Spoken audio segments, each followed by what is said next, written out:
American രാഷ്ട്രീയത്തിൽ വീണ്ടും തിരഞ്ഞെടുപ്പ് ചൂട് ഉയരുന്നതിനിടെ സേവ് അമേരിക്ക ആക്ട് പാസാക്കാൻ റിപ്പബ്ലിക്കൻ പാർട്ടിയെ ശക്തമായി പ്രേരിപ്പിച്ചുകൊണ്ടുള്ള ഡൊണാൾഡ് ട്രംപിന്റെ നീക്കം വലിയ ചർച്ചയായി മാറുകയാണ്.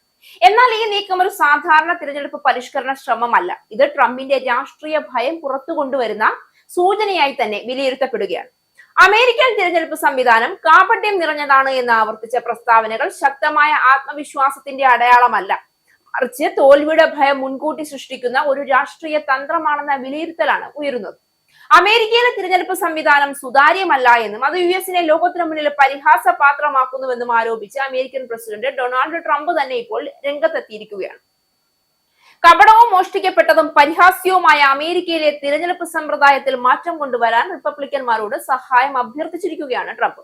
ഇതിനായി വോട്ടർമാർക്ക് തിരിച്ചറിയൽ രേഖയും പൗരത്വ തെളിവുകളും നിർബന്ധമാകുന്ന സേവ് അമേരിക്ക ആക്ട് നടപ്പാക്കണമെന്ന് ശക്തമായ ഭാഷയിൽ ട്രംപ് റിപ്പബ്ലിക്കൻ പാർട്ടി അംഗങ്ങളോട് ആവശ്യപ്പെട്ടിരിക്കുകയാണ്. തിരഞ്ഞെടുപ്പ് പരിഷ്കരണത്തിനായുള്ള ട്രംപിന്റെ നീക്കങ്ങൾ ഡെമോക്രാറ്റുകളുടെ എതിർപ്പിനെ തുടർന്ന് നിലവിൽ സെനറ്റിൽ തടസ്സപ്പെട്ടിരിക്കുകയാണ്.